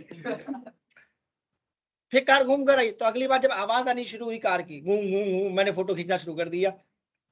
समझ में आया क्या हुआ? तो जब आवाज आई तभी से मैंने फोटो खींचना शुरू कर दिया, तो अगली बार फ्रेम में फोटो आई होगी या नहीं आई होगी? ठीक बात है ना? ये लॉजिकल लगा सबको? तो मैं एक जानना चाहता हूँ क्वेश्चन, ध्यान सुनना। कई बार मूवीज मैंने देखा है, एवेंजर्स की मूवीज में कई बार देखा है, तुम लोगों ने भी देखा होगा, नोटिस नहीं करा होगा या पता नहीं रहा होगा। अगर एक फाइटर प्लेन जा रहा है, सुनना ध्यान से मैं क्या बोल रहा हूँ, और उसने एक बॉम्ब ड्रॉप कर दिया, थ्रो नहीं करा, बट ध्यान देना, ड्रॉप कर दिया। फाइटर प्लेन की स्पीड है 1000 किलोमीटर पर आवर। ठीक, तुम लोग फाइटर प्लेन के अंदर हो, मैं ग्राउंड पे हूँ। ध्यान रखना, मैं हमेशा ही एग्जांपल दूंगा, मैं ग्राउंड पे हूँ, तुम लोग फाइटर प्लेन के अंदर हो। तुमने एक बॉम्ब को ड्रॉप कर दिया, ध्यान दिया, फायर नहीं बोला, ड्रॉप कर दिया। ठीक, ड्रॉप करने के बाद तुम उसको देख रहे हो कहाँ जा रहा है, तो क्या दिख रहा है तुम्हें? पीछे जाता है। तुम लोग कहाँ पर हो, ध्यान है ना, फाइटर प्लेन के अंदर। मैं कहाँ पर हूँ? ग्राउंड पर। तुम्हें क्या दिख रहा है और मुझे क्या दिख रहा है? और मैंने वर्ड यूज करा है, फायर नहीं करा है मिसाइल को, बॉम्ब को ड्रॉप करा है। वर्ड ध्यान रखना, ड्रॉप करा है। इसका मतलब मैं तुम्हारे दिमाग से कोई मिसकॉन्सेप्ट हटाना चाहता हूँ। जनरली लोग मानते हैं ड्रॉप का मतलब U = 0। समझ में आया मैं क्या बोलना चाह रहा हूँ? तुम लोग यही पढ़ के आ रहे हो ना, तो वो मिसकॉन्सेप्ट है, उसको सही करना चाह रहा हूँ मैं फिर से बोलता हूँ, अगर एक बिल्डिंग से बॉल को ड्रॉप कर दिया बिल्डिंग से, तो बॉल ऊपर जाएगी या नीचे जाएगी? बिल्डिंग से गिराओगे तो इनिशियल वेलोसिटी 0। अब फाइटर प्लेन से तुमने गेट खोल करके बॉम्ब को गिरा दिया। हाँ समझो, मैं फिजिक्स समझना बेटा, तो एग्जांपल पकड़ो, विजुअलाइज करने की कोशिश करो, तुमको फिजिक्स आ जाएगी। फाइटर प्लेन जा रहे हैं 1000 किलोमीटर पर आवर की स्पीड से, तुमने शटर खोला, एक बॉम्ब गिरा दिया और देख रहे हो बॉम्ब कहाँ गिर रहा है। थ्योरेटिकली हाँ, मतलब तुमने जो चीज गिराई वो मूविंग ऑब्जेक्ट से गिराई। ठीक, तो मेरा क्वेश्चन था, तुमको बॉम्ब कैसा दिख रहा है और मैं ग्राउंड पे खड़ा हूँ, मुझे कैसा दिख रहा है? सर हम लोग को मूविंग दिखेगा और आपको प्लेन दिखेगा। मैं देखो डायग्राम बनाता हूँ, सुनना ध्यान से। अपनी तरफ मूव होते हैं। अच्छा अच्छा, देखो देखो देखो देखो, ये फाइटर प्लेन है भाई, देखो तो ध्यान से, कितनी स्पीड बोली थी मैंने? ठीक है ना? चलो, मैं हमेशा एक ही बात बोलता हूँ, फिजिक्स सीखना है, विजुलाइज करना सीखो। चलो, ये ऑब्जर्वर कहाँ पर है? तुम लोग कहाँ हो? ट्रेन के अंदर। दिख गया ना? चलो भाई, यहां से तुमने एक बॉम्ब गिरा दिया। ठीक, अब ध्यान से देखना, जो ग्राउंड पर है उसको तो बॉम्ब ऐसा दिखेगा। इसका मतलब मैं बोलना चाह रहा हूँ, जो एरोप्लेन, जिससे मैंने ट्रेन में एग्जांपल दिया था, तुम्हारे हाथ में बॉल रेस्ट पर थी, बट मुझे तो मूव करती हुई दिख रही है। तो जब तुम बॉम्ब को ड्रॉप कर रहे हो, तो मुझे तो बॉम्ब की स्पीड 1000 किलोमीटर पर आवर दिख रही है। बॉम्ब कहाँ पर है? एरोप्लेन में। अगर तुम बॉम्ब को नहीं गिराते तो बॉम्ब तो जा रहा था तुम्हारे साथ, तो बॉम्ब की वेलोसिटी कितनी थी? 1000 किलोमीटर पर आवर हॉरिजॉन्टल। अब तुमने ड्रॉप कर दिया, तो वर्ड ध्यान देना, मैंने क्या बोला, अभी मैं ग्राउंड से देख रहा हूँ, तो मुझे बॉल, ये बॉम्ब है, इसकी वेलोसिटी कितनी दिख रही है? 1000 आई कैप इनिशियली। थोड़ी देर बाद मुझे कितनी दिख रही है मालूम है? 1000 आई कैप प्लस कुछ जे में भी आ गई होगी क्या? जब बॉम्ब नीचे गिरेगा तो ग्रेविटी की वजह से वेलोसिटी बढ़ रही होगी, तो ग्रेविटी एक्स पे लगता है या वाई पर? ग्रेविटी, सुनते जाओ बेटा, सुनते जाओ, ग्रेविटी वाई पे लगता है, तो वाई वाली वेलोसिटी बढ़ेगी। पहले वाई वाली वेलोसिटी कितनी थी? शूट करने पे 0। सही लिखा है? इन सबसे तुमको बहुत ज्यादा फायदा मिलेगा क्वेश्चंस में, बस सुनते जाओ। तो पहले वेलोसिटी थी 0 j cap and 1000 i cap. मैंने बोला acceleration due to gravity x पे लगता है या वाई पर? तो एक्स की वेलोसिटी चेंज, जब एक्सेलरेशन नहीं तो वेलोसिटी कहाँ से चेंज होगी? इसका 1000 बना रहेगा ये, सोच लो मेरी बात, यानी एक्स वाली वेलोसिटी चेंज नहीं होगी, assuming no effect of air. ठीक बात है ना? ग्रेविटी खींचता जा रहा है, तो पहले वेलोसिटी यहाँ -20 थी, तो थोड़ी देर बाद हो सकता है -50 हो गई हो। बताओ भाई, ये किसने देखा? Observer on ground. ठीक, आई होप ये समझ में आया, ये ट्रेजेक्टरी मैंने किसके सेंस से बनाई? ग्राउंड वाले के सेंस में। अब सेम क्वेश्चन, अब देखना ध्यान से, सर एक बार फिर से बैक कर। दोनों डिस्कस करेंगे, पहले मैं कुछ बताता हूँ, देखना ध्यान से। समझो बेटा, बात को समझो, ध्यान से देखना। प्लेन चल रहा है या रेस्ट पर है? तुमने बॉम्ब गिराया तो बॉम्ब तुम्हें नीचे गिरता हुआ दिख रहा है, ठीक है। थोड़ी देर बाद क्या प्लेन ऐसा कुछ पहुंच जाएगा यहाँ पर, है ना? तुम नीचे देखोगे, तुम्हें बॉम्ब दिखेगा नहीं दिखेगा? दिखेगा। प्लेन के पीछे आगे है नीचे, वही दिखेगा नीचे। थोड़ी देर बाद यहाँ पहुंच जाओगे क्या, तो तुम्हें बॉम्ब दिखेगा नहीं दिखेगा? कहाँ दिखेगा? नीचे। तुम्हें हमेशा नीचे दिखेगा। सोचो, होगा ना फिर, स्टिल नहीं हुआ स्ट्रेट तुम्हें। लाइन में होगा। देखो, हाँ स्ट्रेट लाइन में होगा। तुम्हें यहाँ पे बॉम्ब की वेलोसिटी कितनी दिखेगी? -20 J। यहाँ कितनी दिखेगी? -50 तुम्हें बॉम्ब की हॉरिजॉन्टल वेलोसिटी नहीं दिखाई पड़ेगी। तुम आगे जा रही हो, बॉम्ब भी तो आगे जा रहा है। जैसे मैंने फुटबॉल वाला या कौन वाला एग्जांपल दिया था, मेट्रो चल रही है, एग्जांपल पकड़ा करो। पीछे जाते हैं ना ऑब्जेक्ट, जब हम आगे चले जाते हैं नहीं होता ऐसा। मैं अच्छा एग्जांपल देता हूँ, फिर से एग्जांपल देता हूँ, सुनना मेरी बात ध्यान से, फिर समझते हैं, फिर से समझते हैं। मेट्रो रेस्ट पर है, सुनना एग्जांपल ध्यान से। तुम लोग हमेशा मेट्रो के अंदर हो और मैं हमेशा ग्राउंड पे खड़ा हूँ, ये दिमाग में रखना। तुमने बॉल को फेंका, बॉल तुम्हारे हाथ में वापस आएगी या नहीं आएगी? तुम बोलोगे 1 डायमेंशन में गएगी, मैं भी बोलूंगा 1 डायमेंशन में जाएगी। जब मेट्रो रेस्ट पे थी तब तुमको जो दिखेगा वही मुझे भी दिखेगा, सही। दूसरा एग्जांपल, अब मेट्रो चल रही है 10 किलोमीटर पर आवर की स्पीड से। अब जब तुम बॉल को फेंकोगे, फुटबॉल को, तो तुम्हारे हाथ में बॉल आएगी या नहीं आएगी? तुम्हें कैसा दिखा? तुम लोग मेट्रो के अंदर हो, तुमने बॉल को ऐसा फेंका है, तुम्हें ऐसा दिखेगा बॉल ऊपर गई और आ गई वापस। तुम लोग स्ट्रेट लाइन में दिखेगा। मुझे क्या दिखेगा? जब तुमने बॉल को फेंका तो बॉल आगे जा रही है और तुम्हारा हाथ भी तो आगे जा रहा है, और जब ये नीचे आ रही तो बस। सोचो मेरी बात को, थोड़ा विजुलाइज करने की कोशिश करो। ये तुम्हारा हाथ है और ये बॉल है। तुमने बॉल को फेंका तो बॉल तो ऐसे जा रही है, ग्राउंड वाले को ऐसा दिख रहा है क्या? और तुम्हारा हाथ भी आगे जा रहा है, बॉल भी ऐसा, हाथ भी ऐसा। थोड़ी देर बाद जितनी देर में बॉल नीचे आएगी उतनी देर में तुम्हारा हाथ फॉरवर्ड डायरेक्शन में मूव कर जाएगा। तो ग्राउंड से मुझे कैसा दिखेगा? पैराबोलिक। सोच लो। वैसे ही एग्जांपल मैंने फाइटर प्लेन का दिया। अगर तुम फाइटर प्लेन से बॉम्ब को गिराओगे तो तुम्हें हमेशा बॉम्ब नीचे दिखेगा, नीचे गिरता हुआ, vertically downward. Sir fighter plane चल रहा है। अब देखो भाई, मैंने क्या इंफॉर्मेशन दी थी, अब देख लो भाई। सर तो हेलीकॉप्टर के केस में डिफरेंट हो जाएगा। बेटा बात क्यों बदल लो, बात वो समझो ना जो मैं समझाना चाह रहा हूँ। लॉजिक को समझ में फिजिक्स सर आप सर बॉम्ब भी आगे जा रहा है ना। सर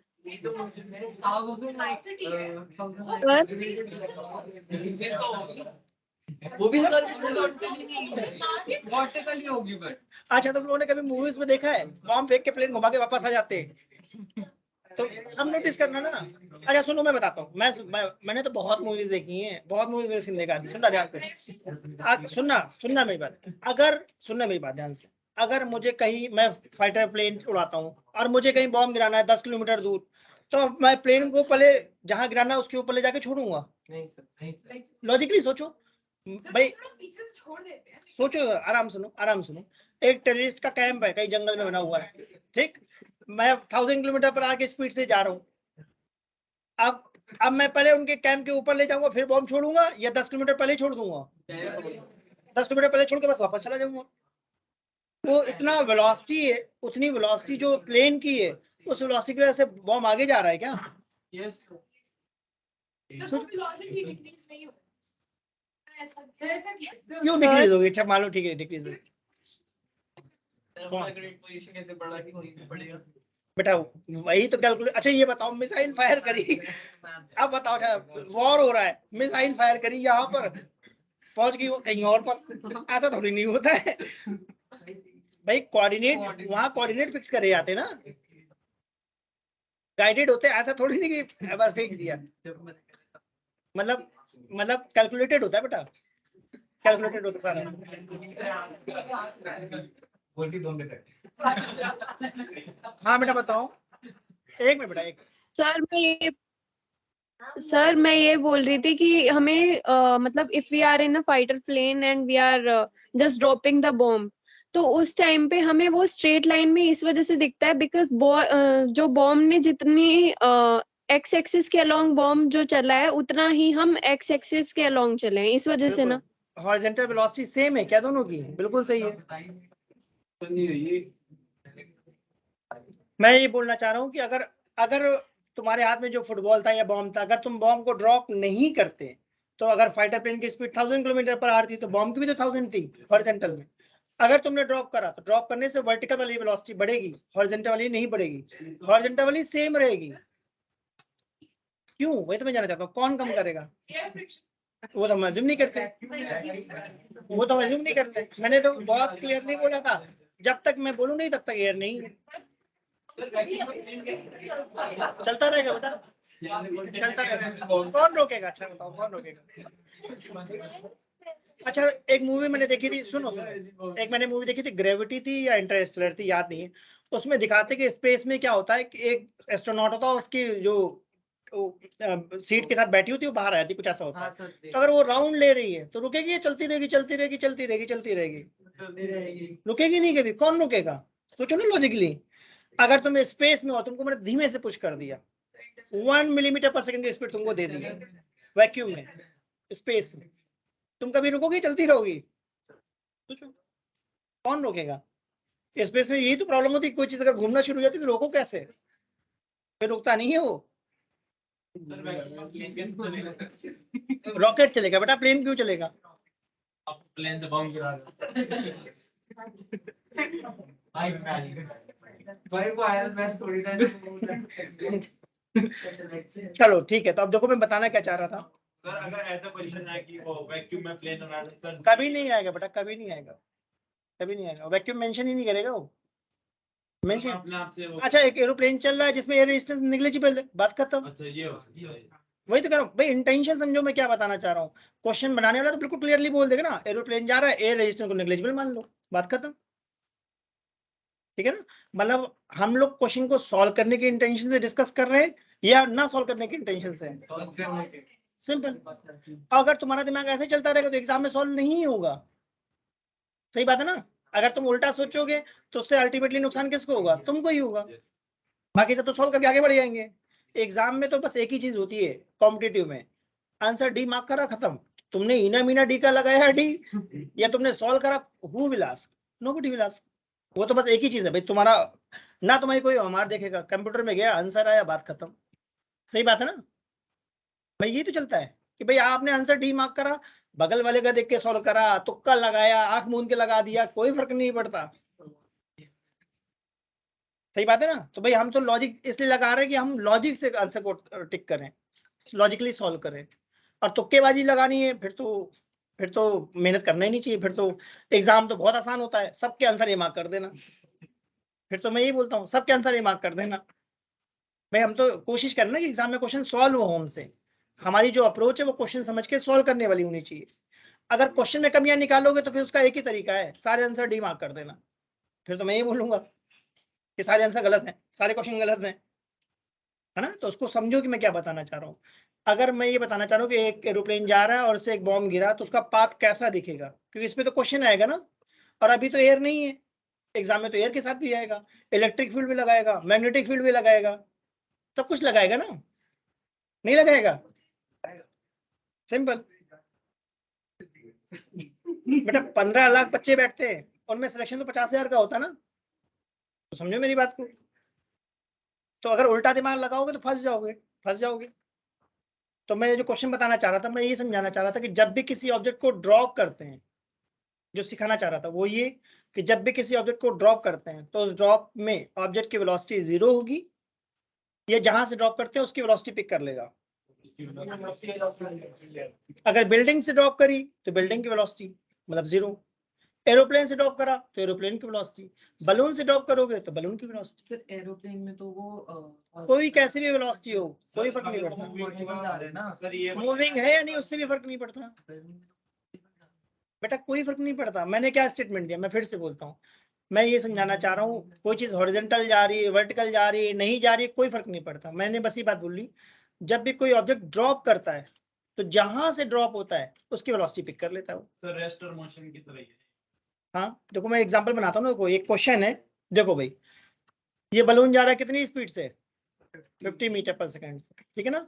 इस हाँ ऊपर जा रहा है, गोवा गए, गोवा में घूम के आ रहे हैं हम लोग, ठीक है ना। चलो भाई तुम बहुत हीरो बन रहे थे, लटक रहे थे, तुम्हारी पॉकेट से बलून क्या हुआ, ड्रॉप हो गया। ओ मोबाइल, ड्रॉप कर दो सर मोबाइल। ठीक है ना, तुम इधर उधर बड़ा जाके देख रहे, तुम्हारी पॉकेट से क्या हुआ, मोबाइल ड्रॉप हो गया। सही है। अब मोबाइल नीचे जाएगा या ऊपर जाएगा, नीचे जाएगा। पक्का गलत है, इतनी देर से मैं ये तो जा रहा हूँ,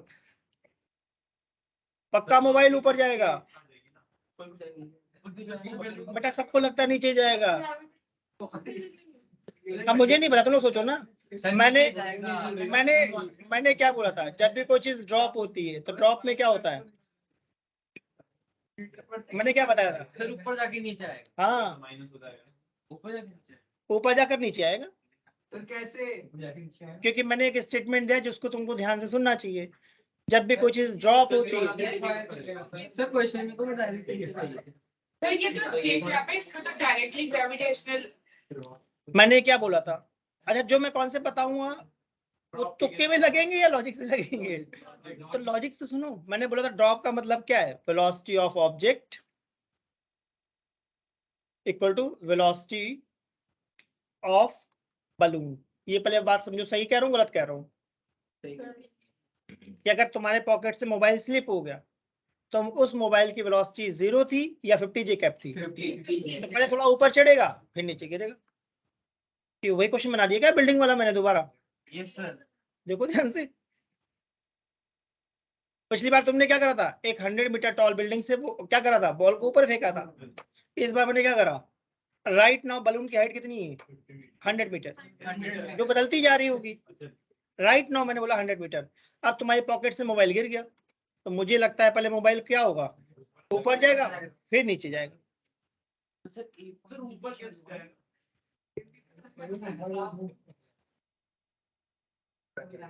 सही है। Yes sir. अब मैं क्वेश्चन बोलूं, यस सर। क्वेश्चन क्या है सुनना। Height of balloon when mobile hit the ground. Sir आपने क्या कहा था, मोबाइल ऊपर कैसे जाएगा, वो नहीं समझा। कोई बात नहीं, दोबारा कोशिश करता हूँ मैं। पहले ये बात समझ में आई ना बेटा, कि जो तुम्हारा नॉलेज है और जो एग्जाम है उसमें लेवल में डिफरेंस है। ये बात समझ में आई ना। Yes sir. लॉजिक पकड़ो, तुमको जो आता है वो एग्जाम में कहाँ आता है।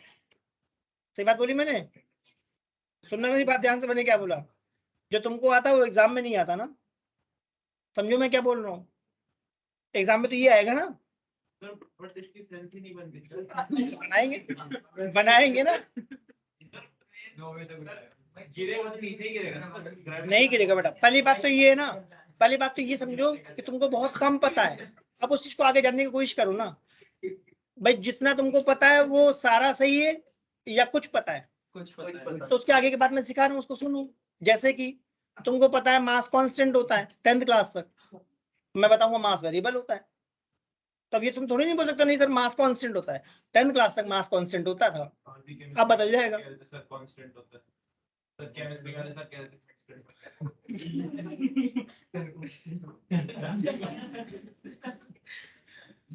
सर बोल रहे थे मास कांस्टेंट रहता है। सर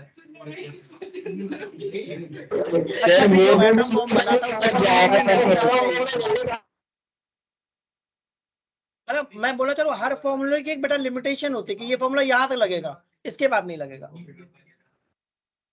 भाई कोई गिवन फॉर्मूला कहाँ लगेगा कहाँ नहीं लगेगा दोनों बातें पता होनी चाहिए ना। तो मैं जो एग्जांपल देना चाह रहा हूँ उस एग्जांपल में मैं ये बोलना चाह रहा हूँ, तुम लोगों दिमाग में है रेस्ट का मतलब, ड्रॉप का मतलब 0। तो this is perfect if you are dropping from a building. वो तो 9th क्लास की बात थी, खत्म ना। अच्छा सर इसमें वो भी तो है कांस्टेंट। वो तो 9th क्लास की बात थी, खत्म। अब 11th में थोड़ी नहीं आएगा वो। अब 11th में क्या आएगा, you are dropping a stone from balloon. Sir constant acceleration नहीं। नहीं, इस क्वेश्चन में मेन बात ये कि क्या बलून के पास वेलोसिटी थी। Yes sir. अगर मोबाइल नहीं गिरता सुनो ध्यान से बेटा, ध्यान से। अभी इसमें भी बहुत कुछ चलेगा, अभी तो इसमें विंड आ जाएगी, कुछ भी बन जाता है एग्जाम में। वेलोसिटी कांस्टेंट है इसके। नहीं, मैं ये बोलना चाह रहा हूँ, क्या स्टोन या मोबाइल जो भी चीज ड्रॉप हो रही है, क्या उसकी वेलोसिटी 0 होनी चाहिए या वेलोसिटी ऑफ बलून होनी चाहिए? बात खत्म। अगर ये समझ में आ गया तो ये क्वेश्चन खत्म। इसके आगे कुछ नहीं है। इसके आगे तो वही पिछला वाला क्वेश्चन बना दिया मैंने। एक बिल्डिंग थी जिसकी हाइट कितनी थी?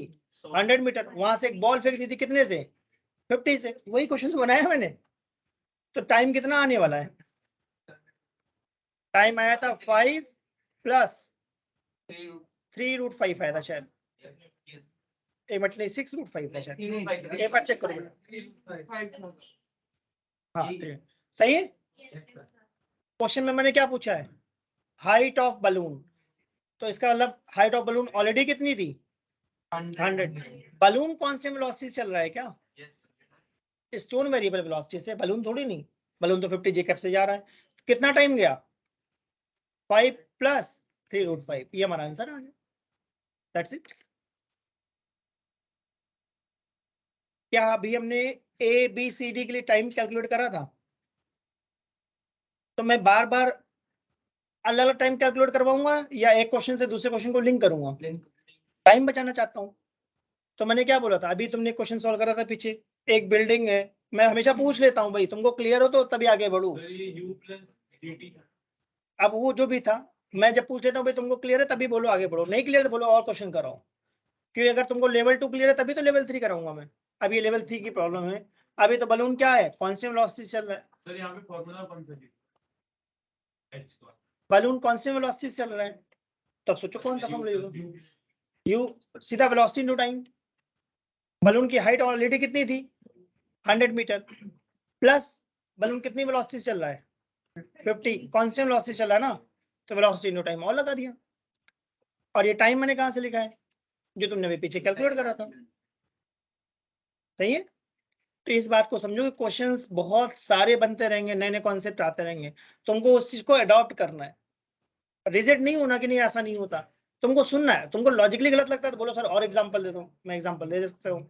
बट तुमको वो बात सुननी पड़ेगी। जैसे कॉइन को टॉस करा था, अभी तो ट्रेन क्या थी? कांस्टेंट वेलोसिटी चल रही थी। अगली क्लास में एक्सीलरेट हो जाएगी, फिर रिटायर्ड हो जाएगी। समझ में? बहुत सारी पॉसिबिलिटी बनती रहेगी। तुमको विजुलाइज करते रहना है कि क्या बोला जा रहा है। विजुलाइज करते रहो तो समझ में आता रहेगा। तो हमारा मोड हमेशा क्या होना चाहिए? एक्सेप्टेंस वाला मोड होना चाहिए। कहीं तुमको लॉजिकली गलत लगता है ना, तो बोलो सर लॉजिकली मुझे ये चीज ठीक नहीं लग रही है। बट जब हम लोग कोई चीज सिखाने की कोशिश करते हैं तो स्टैंडर्ड बातें बता देते हैं कि भाई हम अगर एयर का इफेक्ट लेंगे फिर तो हम प्रॉब्लम्स बना ही नहीं पाएंगे। तो इसका मतलब हमेशा हम कैसा लेंगे? वैक्यूम। अगर एयर का इफेक्ट आएगा तो वो थर्ड केस बनेगा। कौन सा? Non uniform acceleration. इसका मतलब वहां पे क्या लगाएंगे हम? इंटीग्रेशन, जो अगली क्लास का काम है। इंटीग्रेशन कहीं पर भी लग जाता है बेटा। एक होता है ऑप्शनल, एक होता है कंपल्शन। तो नॉन यूनिफॉर्म में कंपल्सरी लगाना पड़ेगा, यूनिफॉर्म में ऑप्शनल है। ठीक है, तो आज यहाँ तक करते हैं। नेक्स्ट क्लास में इसके आगे कंटिन्यू करेंगे। ठीक है। आई होप थोड़ा बहुत समझ में आया सबको, और पेशेंसली सुना करो बस। सर तो ये वाला भी होएगा क्या इंटीग्रेशन डिफरेंशिएशन? इंटीग्रेशन डिफरेंशिएशन से सारी